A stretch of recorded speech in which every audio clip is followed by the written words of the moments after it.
would be a waste of time to save money for a girl who will not even be an heir."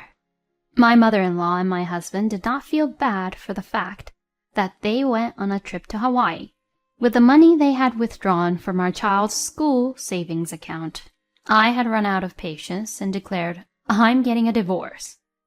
My relatives were furious when they heard that. We all stormed into my parents-in-law's house, but there an even more shocking fact was revealed. I am Rachel, a 31-year-old office worker in a dual-income family.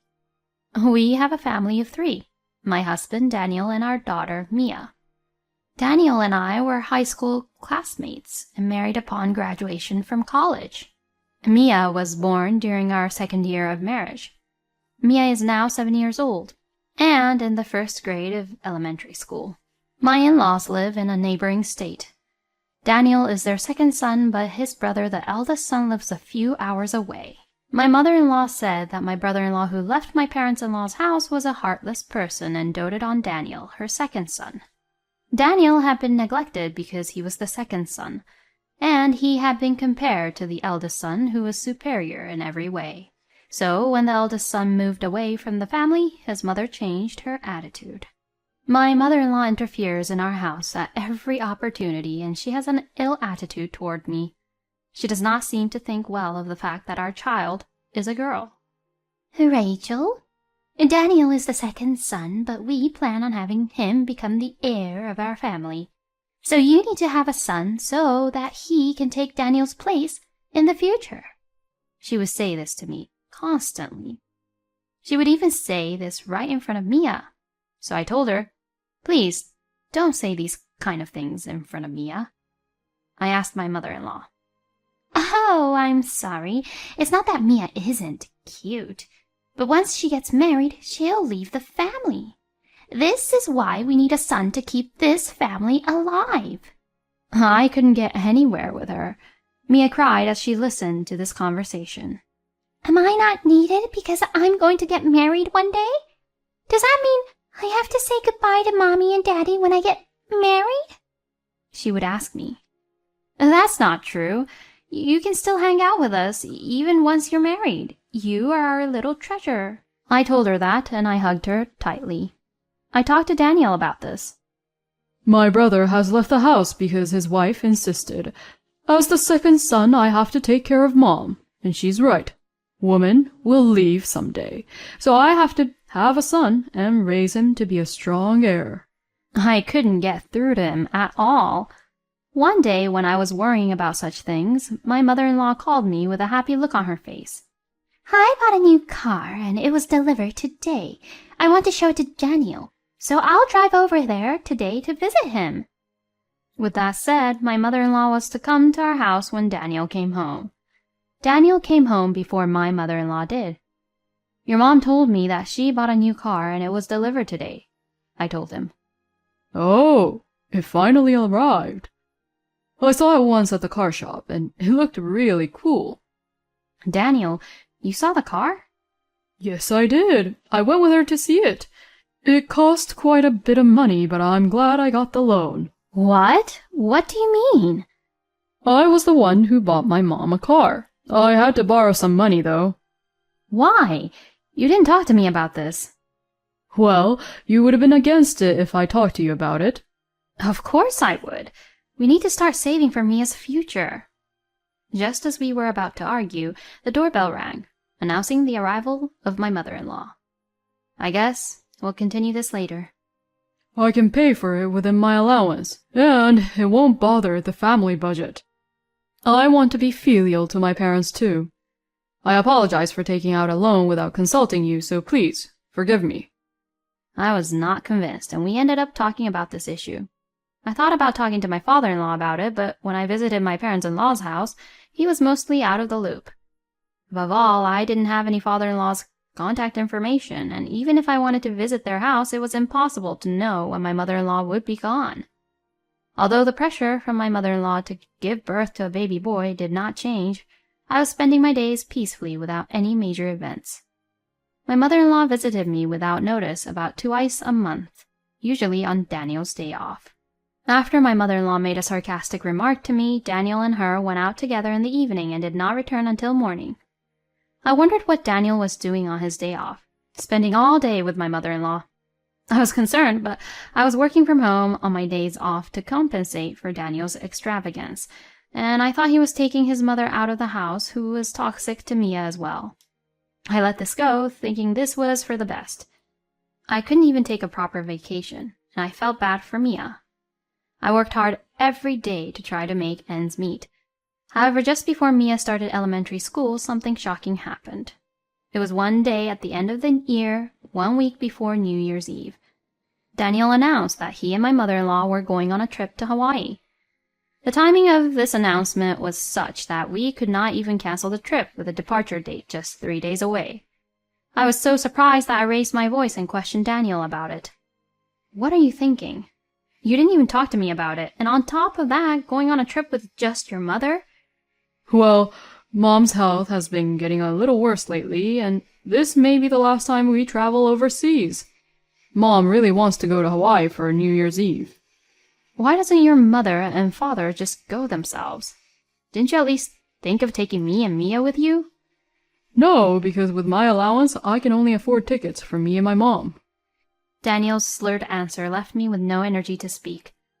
We didn't speak for the rest of the day, and the next day, I told him, "I'm spending the New Year's holiday at my parents' house, so you go enjoy Hawaii."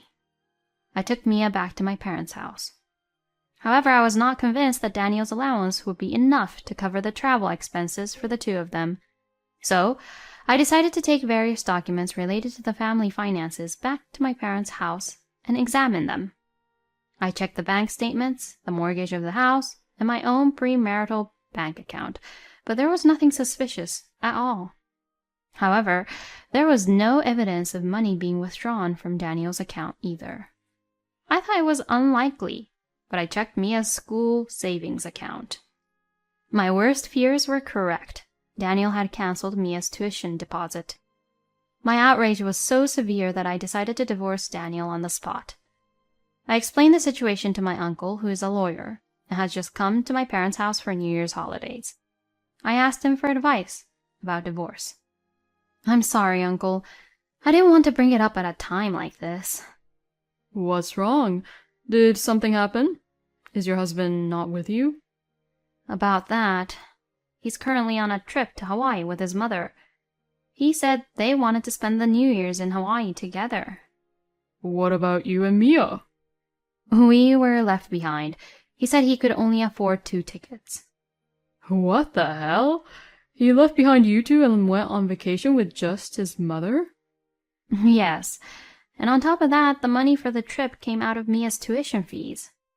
I don't want to be negative, but Rachel, you should divorce a man like that. Yes, I think so too. But I don't know the law. I was wondering if you could help me. Of course. Leave it to me. But I'm not a divorce lawyer, so I'll ask my wife to help me. My uncle and his wife are both lawyers, and my uncle's area of expertise seems to be business management. I asked my aunt, who is a lawyer with a strong background in divorce matters, to help me. "I heard from my husband. Leave it to me. Let's punish him thoroughly." She became a very reliable ally. I proceeded with the story in more detail. I told her about my mother-in-law's car, which she had bought with Daniel's loan. We decided that we should do some research on our family's financial situation. Now, my other uncle, who is an accountant, joined in. Anyway, the 3 of them were more determined than I was to punish Daniel and my mother-in-law. I apologized repeatedly, saying, "I'm sorry I put you through all this on New Year's." "What are you talking about? You know what happens when you make enemies of a family like ours at a time like this. I'm going to make sure they pay." My aunt laughed and patted me on the back. "Yes, that's right. There are many lawyers, accountants, and judicial scriveners in my family." After New Year's, we waited for Daniel and my mother-in-law to return back home. After the New Year's holiday, all the relatives decided to storm into my parents-in-law's house and confront them with the divorce papers. On the day of the operation, Daniel and his mother-in-law had already returned back home. We found out that Daniel and his mother-in-law had already returned back home and were spending time at my parents-in-law's house, as I had expected. I called Daniel and headed to my parents-in-law's house. My parents, my lawyer, and my accountant, plus my brother, who does martial arts as a hobby, were there just in case something happened to us. This large group of 8 people went to my parents-in-law's house. Happy New Year! I came here today to discuss my divorce from you, Daniel. I'm here to discuss it with your parents as well. What a way to start the year. I told you, I'm sorry for being selfish. That's about the trip you took with your mother, isn't it? Daniel, where did you get the money from for your travel expenses? What? From my allowance. You're lying. You canceled Mia's tuition fees without permission, didn't you? You went there with that money, didn't you? How do you... Don't just show up here with all these people and say whatever you want. My son doesn't need a wife like you. You're never going to have a baby boy anyways. You took most of Daniel's salary for the girl, and it mostly went towards her tuition, right? So it's none of your business what he does with it. My mother-in-law interrupts me. With all due respect, the salaries of 2 married people become joint property. It can't belong to only one of them. To my lawyer uncle who defended me, my mother-in-law says, "Shut up, you outsider!" She yells. Before my aunt could open her mouth to say something in reply, my father-in-law, who had been airing his grievances for so long, spoke up. Enough! I already know everything. I didn't think you would go this far. You're selfishly using the money from your grandchild's future. We're getting a divorce too. Daniel, you will inherit nothing. What? What's wrong with you all of a sudden? Yeah, honey. It's all their fault. No, it's not. They did nothing wrong. In fact, I'm really sorry for all the pain we've caused you. Saying this, my father-in-law apologized to me. Hey, honey, pull yourself together. You're the one who needs to pull yourself together. I told you, I know everything. Did you have a good time in Hawaii having fun with the younger men with all that money that was meant for our grandchild? Finally, my father-in-law shouted loudly and pulled out a few pictures from his pocket. There was my mother-in-law at the airport, arm in arm with a young man. Next to him was Daniel, holding hands with a woman. What is this? I don't know anything about this. No, this is all a misunderstanding. Daniel and his mother had been using Mia's tuition money to go on double dates with their lovers. They even went to Hawaii. In fact, at New Year's, my uncle contacted my father-in-law to inform him about my divorce. My father-in-law, upon hearing the news, apologized in tears and told us that he, too, was divorcing his wife and that he was going to liquidate his property so that he would not give it to Daniel and my mother-in-law. He told me that he wanted the property to go to his eldest son and daughter-in-law and his granddaughter, Mia. When my mother-in-law and Daniel went out together, they didn't come back until morning. They told me that they had gone out together to a bar area and then went to their favorite bars. I told my aunt and uncle about this too. They said they wanted me to take care of the formalities over there too, using various methods. I had them put it all together for me. What misunderstanding? Treating your family like this? You're insane to go on an overseas trip and leave your family alone. I'm divorcing you. And I'm disowning Daniel. Wait a minute. Daniel and my mother-in-law, looking pale and desperate, pleaded with my father-in-law. My aunt, who is a lawyer, and my uncle opened their mouths. Unfortunately, we will not wait for you. We have a claim for alimony related to the divorce and a claim for usury. We are the ones who will be taking care of the request against the 2 of you. The sale of the house in your father's name will be completed next month. We are also proceeding with the property procedures. We have also contacted the eldest son, and we are planning to contact him in the future. He will take care of your father from now on. How could you? Why didn't you say anything? It's because you didn't listen to me. You bullied our eldest son's wife and kicked her out of this house. And now you're causing trouble for our second son's wife and her child. Don't you know anything about shame? I've spoken with my sister-in-law. She also says she doesn't want to have anything to do with you guys. She agreed to this conversation on the condition that we completely distance ourselves from you. Alimony for Daniel's affair, child support for Mia, and refunds for spending money from the family budget. It's going to take a lot of money, and we will make sure you pay it in full. Rachel, listen to me. Listen? You've done so many selfish things without telling me, and now you want to tell me what? You have your mother and your lover. Anyway, I don't want to see or hear from you ever again. Just stay out of my life. No. What about Mia? A child needs a father. She needs a father, sure, but it's not you. A man who neglects his family and spends all their money, I can't call someone like that a father. I said these words and left my parents-in-law's house. The rest was taken care of by my remaining relatives. When I was about to leave my in-laws' house, Daniel chased after me. My brother and cousin seized Daniel when he grabbed my arm and dragged him back into the house. This was the last time I saw Daniel. Later that day, the divorce was finalized, and a little later, I received news that my ex-father-in-law sold his house and rented a small house in the town where my ex-brother-in-law and his wife live. I heard that my ex-brothers-in-law were actually going to take them in their home, but my ex-father-in-law said, I couldn't stop my wife from picking on our daughter-in-law. I couldn't ask you to take me in. I have money for my own retirement, so I will live comfortably on my own. And he declined their offer.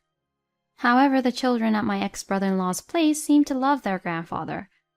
They always go and play at their grandfather's house after school and then go home. My ex-brother-in-law also seems to be enjoying this because his children could not see their grandfather because of my ex-mother-in-law. And my ex-brother-in-law's wife, my ex-sister-in-law, and I got to know each other through this one incident. We often get together during long vacations to let our children play with each other. The last time I saw Daniel was that day. Mia herself refused to see Daniel. When I was not around, my ex-mother-in-law and Daniel repeatedly said to Mia, "If only you were a boy." Mia was traumatized by this.